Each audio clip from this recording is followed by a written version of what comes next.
Okay so हम लोग start करते हैं। ये वाला क्वेश्चन दिख रहा होगा तुम लोगों को, 45th क्वेश्चन दिख रहा है। क्वेश्चन दिख रहा है 45th।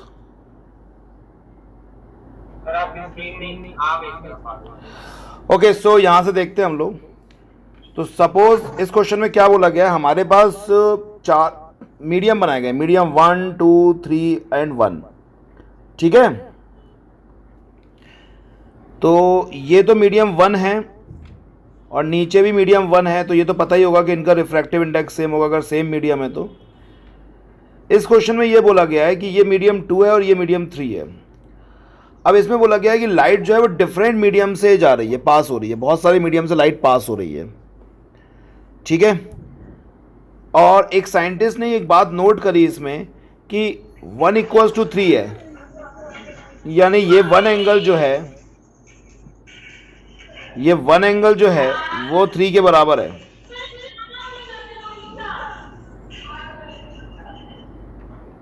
वन किसके बराबर है? 3 के बराबर है। ठीक है, 1 किसके बराबर है? Angle 1 equals to angle 3। ठीक है, और एंगल 4 भी बराबर है, ये तीनों बराबर है, 1 3 4। लेकिन ये वाला एंगल यानी कि 2 एंगल जो है वो छोटा है। तो आपको बताना है इसमें कौन सी बात सही होगी। देखो, अगर 3 और 4 बराबर है, 3 और 4 बराबर है, इससे तो बस सीधे सीधे ये साबित होगा कि ऑल्टरनेट इंटीरियर एंगल्स बराबर है, यानी कि ये पैरेलल सरफेसेस हैं। कैसी सरफेसेस हैं ये? पैरेलल सरफेसेस हैं। तो इसका मतलब ये पैरेलल इसके है। ठीक है, हाँ एक ही फिगर है। कैसे हो सकता है? क्यों, क्या नहीं हो सकता? इसमें जरा समझाओ मुझे, क्या नहीं हो सकता तो मैं समझाता हूं क्या हो सकता है। बोलो। सर रियल वर्ल्ड में देखते कैसा दिखेगा? ऐसे दिखेगा जैसे दिखा रहे हैं इन लोग। सपोज एक ग्लास है, उसके नीचे थोड़ी हवा है, इसके ऊपर पानी की कुछ बूंदें डाल दी हमने, और इधर हवा, इधर एयर है, तो 3 मीडियम नहीं होगा? एयर, वाटर, ग्लास और फिर एयर। तो ये नहीं होगा क्या?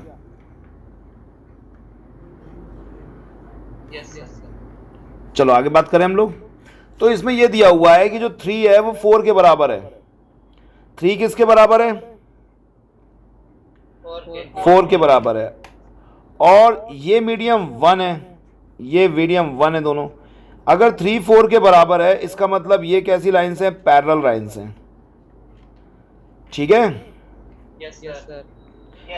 अब इसमें यह दिया हुआ है कि ये जो 3 है ये 1 के बराबर है। ठीक है, अगर 3 1 के बराबर है, इसका मतलब अगर 1 और 3 बराबर है, इसका मतलब रिफ्रैक्टिव इंडेक्स सेम होगा। क्यों होगा सेम? क्योंकि अगर सेम मीडियम में लाइट निकलती, जैसे हमने ग्लास स्लैब में पढ़ा था, एयर से ग्लास में जाती है और सेम मीडियम में निकलती है, तो एंगल ऑफ इंसिडेंस और एंगल ऑफ इमर्जेंस बराबर होता है। तो यहां पे 1 और 3 अगर इसको देखें तो इसका मतलब जो मीडियम 1 है उतना ही रिफ्रैक्टिव इंडेक्स मीडियम 3 का होना चाहिए। ठीक है,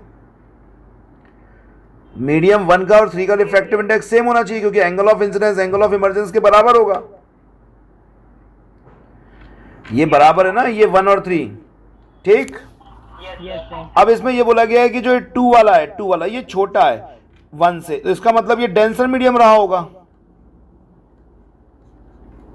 डेंसर मीडियम रहा होगा ना ये,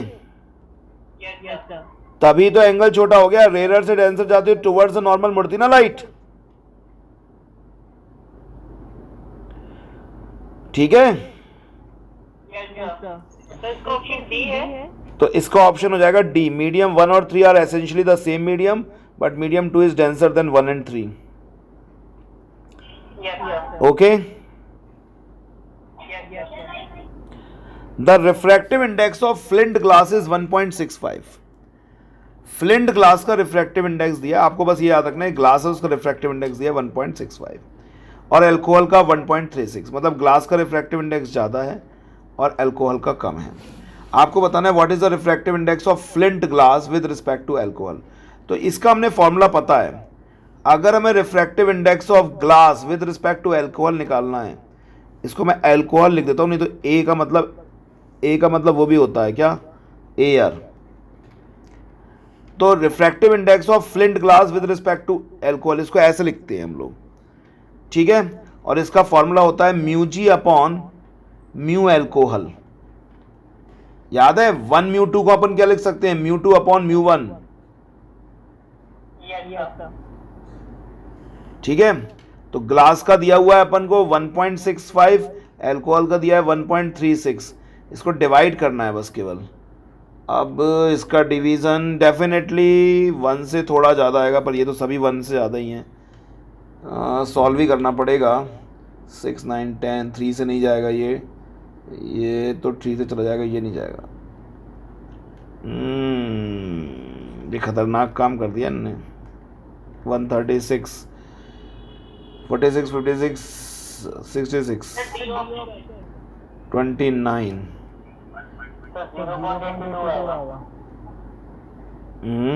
0.82 कैसे आ जाएगा। Refractive index of flint glass with respect to alcohol निकालना है ना अपन को।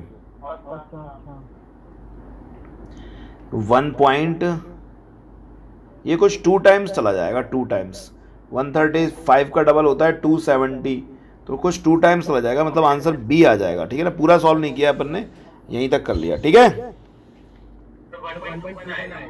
हाँ तो वो तो हो गया ना 1.21, ठीक। अगला क्वेश्चन देखते हैं हम लोग। ऊपर आप लेंस देख रहे हो, इसकी फोकल लेंथ है 10 सेंटीमीटर, बढ़िया बात है, कॉन्वेक्स लेंस है, फोकल लेंथ अपन पॉजिटिव में लेके चलेंगे। ऑब्जेक्ट की हाइट है 2 मिलीमीटर, हाइट ऑफ ऑब्जेक्ट है 2 मिलीमीटर और वो 5 सेंटीमीटर दूर रखा हुआ है पोल से। अब इन्होंने यहाँ पोल वर्ड यूज़ कर लिया, इन्हें यूज़ करना चाहिए तो ऑप्टिकल सेंटर, तो ठीक है अपन इनने पोल यूज़ कर लिया है। थोड़ा सा एक मैं कहूँगा थोड़ा सा वर्ड्स में सावधानी बरतनी चाहिए एनसीईआरटी को। -5, find the height of image, बहुत सीधा सीधा क्वेश्चन है। आपको एफ दिया है, यू दिया है, इससे वी मिल जाएगा, लेंस इक्वेशन यूज़ कर लो, ठीक है। देखो एफ कितना दिया है, मैं अलग से पेज पे कर देता हूं। एफ कितना दिया था हमें क्वेश्चन में, +10। यू कितना दिया है हमें, -5 है ना। हाँ, और हाइट ऑफ इमेज निकालनी है, ये 2 मिलीमीटर दिया है। तो सबसे पहले तो अपन निकाल लेते हैं वी। बताओ लेंस इक्वेशन बताओ भाई।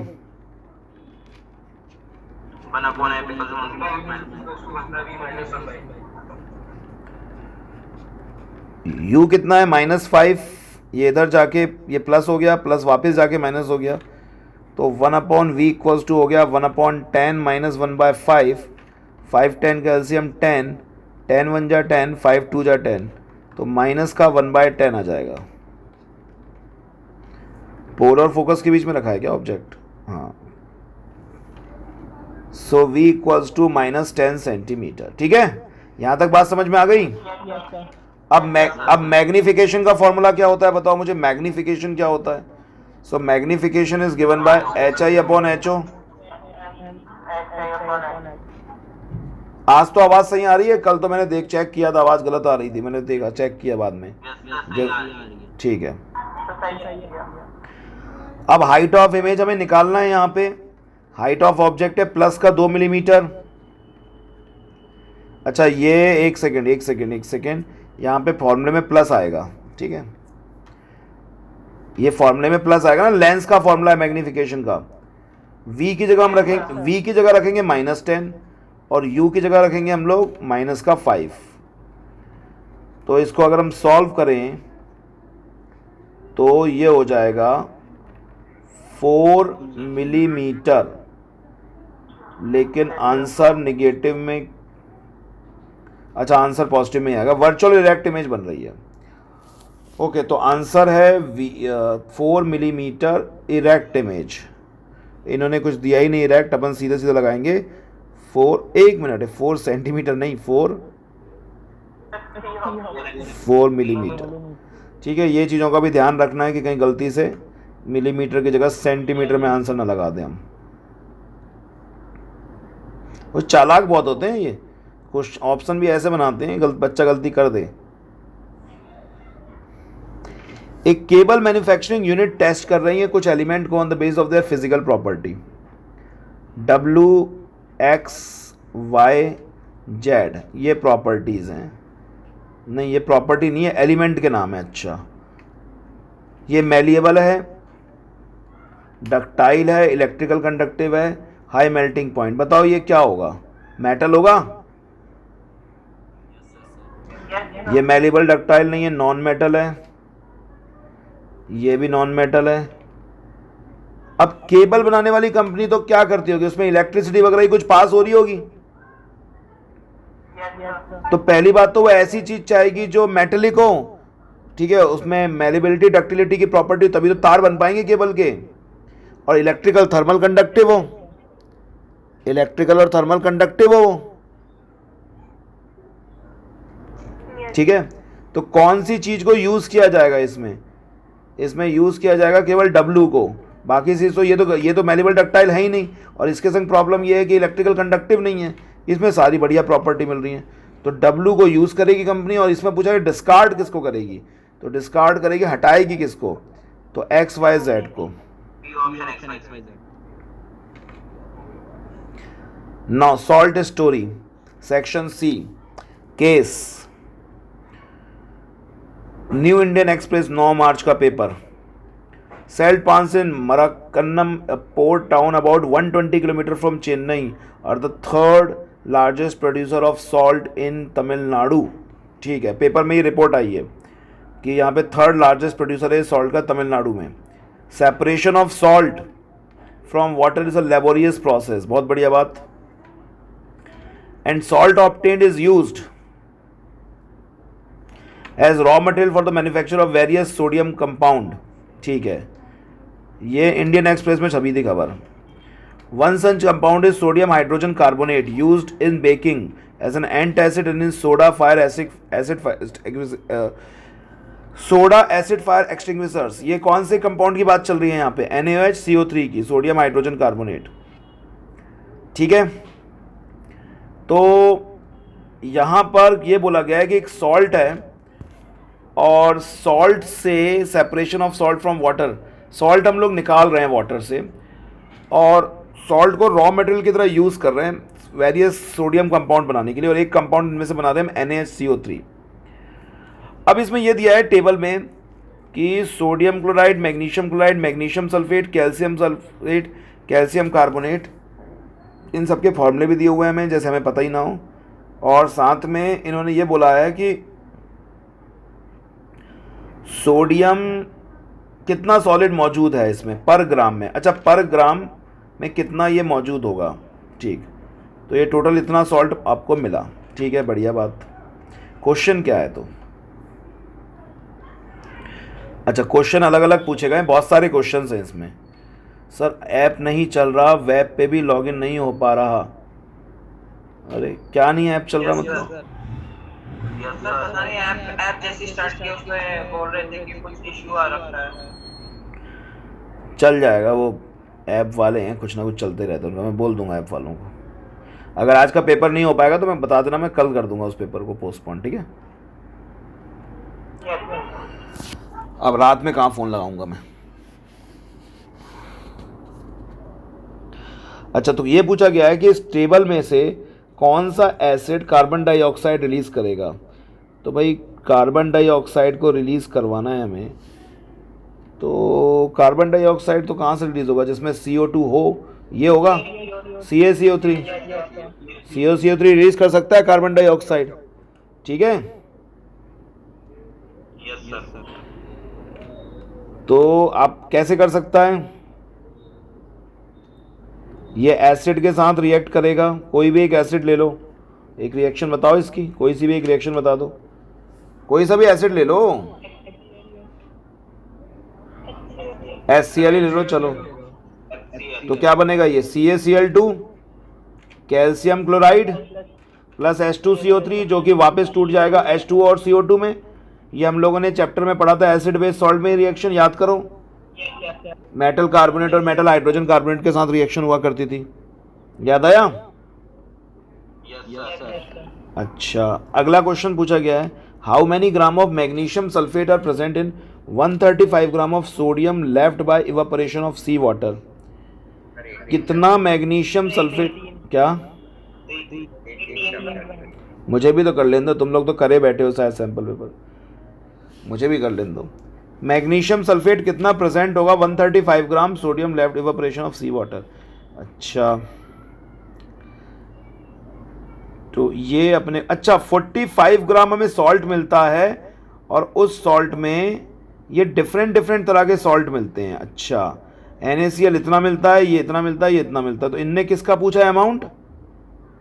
मैग्नीशियम सल्फेट का। मैग्नीशियम सल्फेट देखो 45 ग्राम जब टोटल सॉल्ट होता है उसमें मैग्नीशियम सल्फेट मिलता है 6 ग्राम।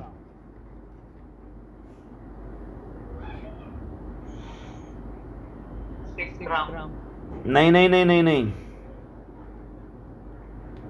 मास ऑफ सॉलिड नहीं, ठीक है सही है। 45 ग्राम टोटल सॉल्ट में 6 ग्राम मैग्नीशियम मिलता है, ठीक है। इतना सॉलिड जब हमें मिलता है तब हमें इतना 6 ग्राम मैग्नीशियम सल्फेट मिलता है, ठीक है। अगर 45 ग्राम में से 6 ग्राम मैग्नीशियम सल्फेट है तो 1 ग्राम में से कितना हो जाएगा 6/45।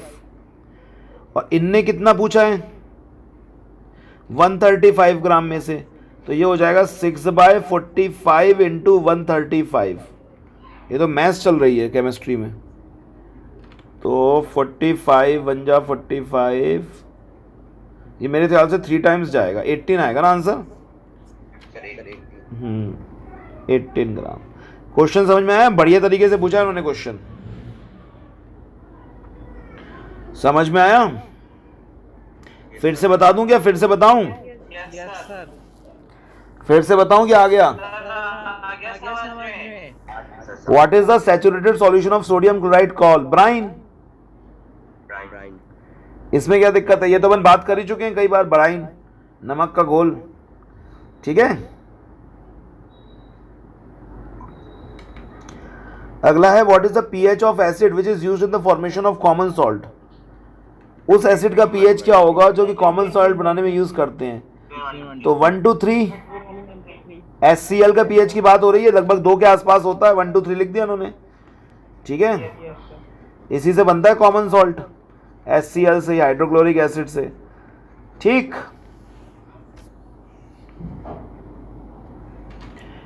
अब ये लाइव प्रोसेस का क्वेश्चन है जो कि एक्टिविटी से आया है, क्योंकि KOH की बात हो रही है। ये मैंने कल देखा था क्वेश्चन, ये एक्टिविटी होती है ना आपके स्कूल में जो लैब मैनुअल होती है, उसका क्वेश्चन है ये, ठीक। इसमें फिगर दिखाया जा रहा है, एक एक्टिविटी शो की जा रही है फोटोसिंथेसिस की रिक्वायरमेंट के लिए। इस एक्टिविटी में क्या किया गया है, 2 हेल्दी पॉटेड प्लांट लिए गए हैं और पहले उनको 72 घंटे रखा गया है डार्क में। 72 घंटे डार्क में इसलिए रखते हैं हम लोग ताकि वो डी स्टार्च हो जाए, उनका स्टार्च खत्म हो जाए। क्या खत्म हो जाए? स्टार्च। फोटोसिंथेसिस के से जो स्टार्च बनता है ना पत्तियों के अंदर, लीव्स के अंदर, वो खत्म हो जाए, वो डी स्टार्च हो जाए, इसलिए उनको हम लोग किस में रखते हैं? पहले डार्क में, ठीक है। फिर 42 आवर्स के बाद KOH is kept in the watch glass in setup X। इसमें हमने KOH रखा, ये रखा है देखो, ठीक है। और इस सेटअप में नहीं रखा, सुन रहे हो? इसमें नहीं रखा अपन ने। Then iodine test is performed, नहीं ये है, both these setup are air tight, बिल्कुल एयर टाइट है, and have been kept in light for 6 years. 6 years नहीं, 6 आवर्स, 6 घंटे तक इसको लाइट में रखा, ठीक है। लाइट में रखेंगे तो फोटोसिंथेसिस होगी। Then iodine test is performed with 1 leaf from each of these 2 plant X and Y। X और Y के साथ इसमें हमने क्या परफॉर्म किया? Iodine test. आयोडीन टेस्ट से क्या होता है कि आयोडीन अगर स्टार्च पे गिरता है तो उससे ब्लू ब्लैक हो जाता है कलर। क्या हो जाता है कलर? पत्ती का कलर ब्लू ब्लैक, अदरवाइज वो येलो ही रहती है लीफ। तो अब क्वेश्चन क्या पूछ रहा है वो देखते हैं अपन।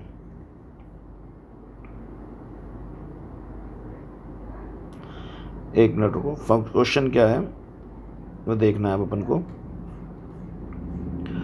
सबसे पहला question, this experimental setup is used to prove essentiality of which of the following requirement of photosynthesis. इसमें ये पूछ रहा है कि इसमें क्या चीज, देखो क्या मैं थोड़ा एक्सपेरिमेंट को बता देता हूं। ये जो KOH होता है ना, KOH, ये KOH होता है ना जो पोटेशियम हाइड्रोक्साइड, ये कार्बन डाइऑक्साइड को एब्जॉर्ब कर लेता है। ठीक है,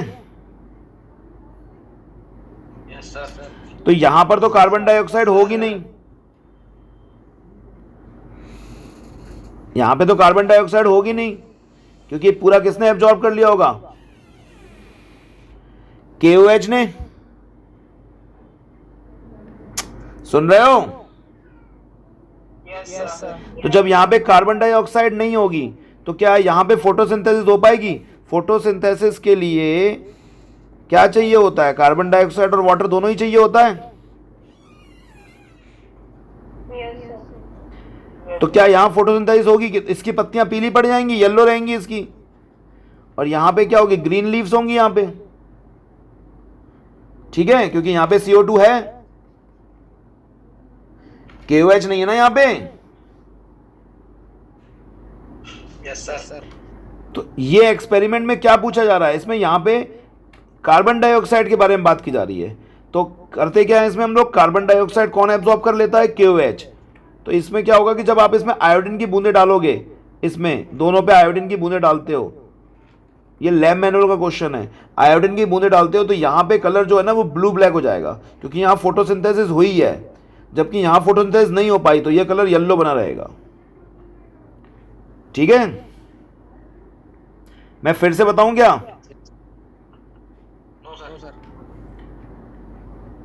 तो अगर हम लोग देखें ये कैसे प्रूव होगा कि फोटोसिंथेसिस हो रही है? नहीं, ये पूछा गया है कि क्या इसमें प्रूव होता है, क्या चीज जरूरी है फोटोसिंथेसिस के लिए। तो इसमें या इसमें क्लोरोफिल की एसेंशियबिलिटी की बात की गई है। क्लोरोफिल जरूर, वो क्लोरोफिल नहीं, कार्बन डाइऑक्साइड के बारे में बात की गई है, क्योंकि जिस सेटअप में KOH था वहां कार्बन डाइऑक्साइड एब्जॉर्ब हो गई, और जब कार्बन डाइऑक्साइड एब्जॉर्ब हो गई तो वहां पर स्टार्च नहीं बना, तो उसकी पत्तियों पे अगर आयोडीन की बूंदें डालोगे तो ब्लू ब्लैक नहीं होगी।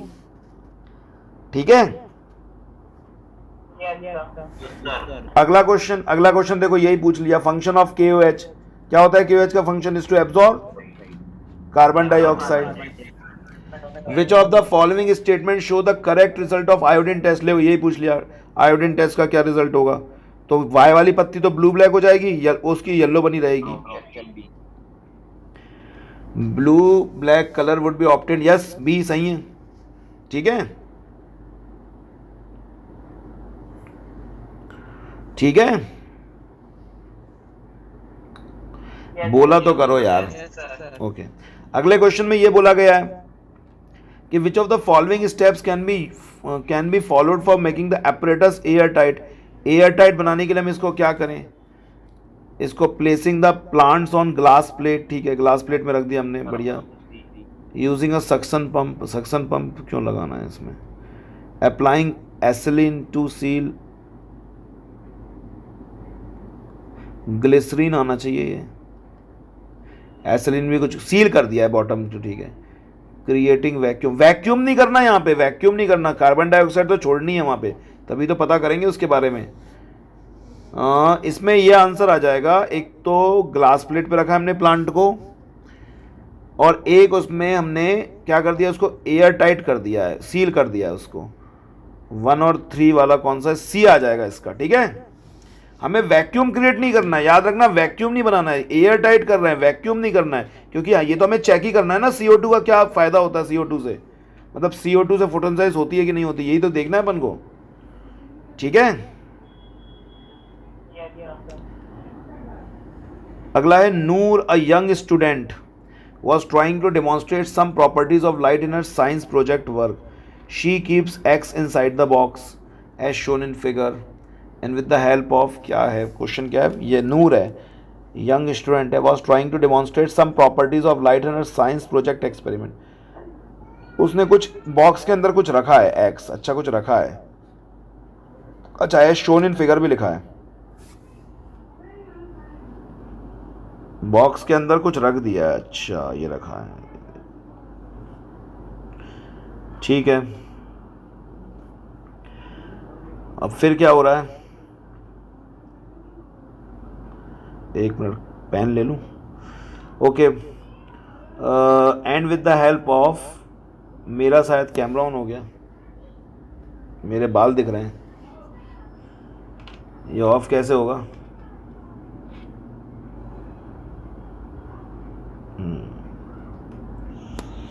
एक यंग स्टूडेंट है, हाँ, उसने एक्स रखा है इनसाइड द बॉक्स और एक लेज़र पॉइंटर से उसने लाइट रे कुछ पास करी है एक साइड के होल से, और उसके पास एक स्मॉल बटर पेपर स्क्रीन है दूसरे तरफ के स्पॉट्स को देखने के लिए एज दे इमर्ज, ठीक,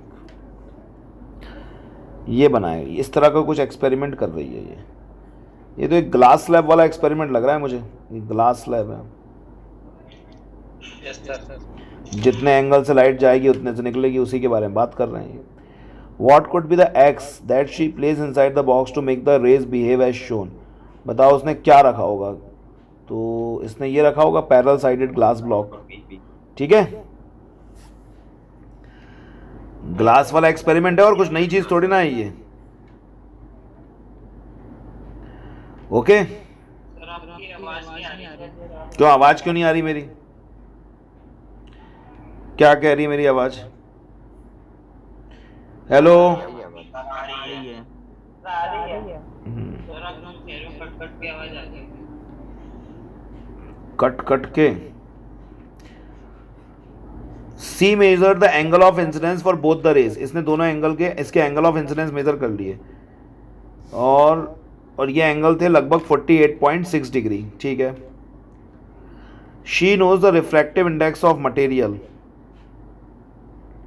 जतिन, ओ जतिन कैमरा सुनना, उसने यहाँ का एंगल मेजर किया जो था 48.6 डिग्री, ठीक है, उसको इसका रिफ्रैक्टिव इंडेक्स पता था इसके अंदर का, और ये रिफ्रैक्टिव इंडेक्स था 1.5।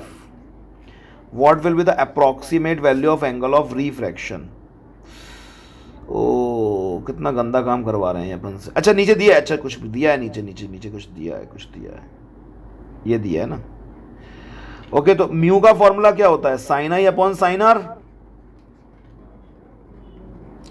होता है,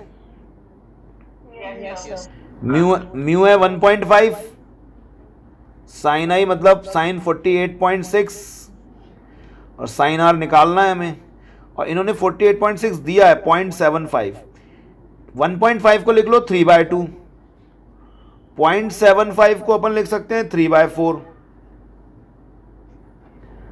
ठीक है, 3 से 3 कट गए, साइन आर इक्वल्स टू हो जाएगा 1/2। बताओ साइन की वैल्यू 1/2 कब होती है, 30 डिग्री पे, ओके, समझ में आ गया। अगला देखते हैं,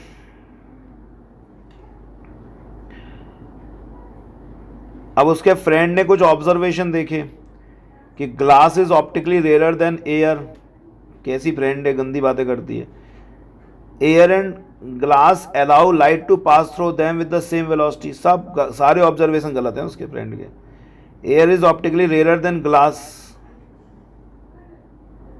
एक बात बताओ, जो क्वेश्चन तो अपन देख लेंगे, जो इसकी फ्रेंड है पागल है, ऊपर बोल रही है ग्लास रेयर है, नीचे बोल रही है एयर रेयर है, तुक्के मार रही बैठ के, है कि नहीं पागल फ्रेंड, भाई गलत बोलना है तो गलत बोल, सही बोलना है सही बोल, यहां सही बोल रही है। अगला, speed of light through a denser medium is faster than that of the rare medium. Denser medium में कम होती है लाइट की स्पीड। ये भी गलत बोल रही, कितनी गलत बोल रही, कितना बेकार बोलती है फ्रेंड इसकी। The ratio sine of angle of incidence the first medium to ratio sine of angle of reflection second medium give the refractive index of second medium with respect to first. ये तो बात बिल्कुल सही बोल रही है। इसमें पूछा क्या सही बोल रही है वो, तो थर्ड और फिफ्थ बात सही है। डी, ठीक है। Yes sir. Okay,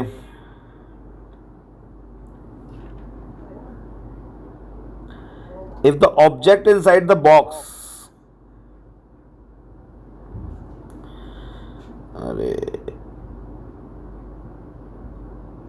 if the object inside the box was made of a material with refractive index less than 1.5, then अगर बॉक्स के अंदर 1.5 से कम का हो रिफ्रैक्टिव इंडेक्स, ठीक है, then the lateral shift of the rays will be less, lateral shift of the rays will be more, lateral shift of the rays will remain the same as before and there is not, क्यों नहीं enough information, क्यों नहीं है, lateral shift जो है वो कम हो जाएगा। अब यहाँ से हम लोग कल कर लेंगे, मेरा 12th का बैच स्टार्ट होगा, कितना रह गया ये पेपर और देख लेते हैं। अभी तो बहुत क्वेश्चन रह गए हैं। ये पेपर के दोबारा से स्टार्ट हो गया क्या? दो, क्योंकि 60 क्वेश्चन तो यही थे। अच्छा, ये उनके लिए होंगे अंधों के लिए, जो ब्लाइंड, मतलब जो ब्लाइंड लोग होते हैं उनके लिए क्या होते हैं कि ऑल्टरनेटिव क्वेश्चन रहते हैं जिसमें डायग्राम नहीं देख सकते ना उन लोग, इसलिए तो हम लोग खैर ये भी क्वेश्चन कर लेंगे। तो ये ब्लाइंड पीपल्स के लिए हैं क्वेश्चन, ओके, अपन ये भी कर लेंगे। तो वैसे अपन लोगों के लिए तो क्वेश्चन पेपर ये इतना ही था। इसमें भी देख लेना तुम लोग, शायद ऑप्शन दिए थे, अपन तो पूरे क्वेश्चन किए हैं अभी। तो कल हम लोग इसे कंटिन्यू करते हैं, ओके। अब मैं अपने 12th के बैच को कंटिन्यू कर रहा हूँ और इसके बाद, ओके, तो इसके बाद हम लोग कल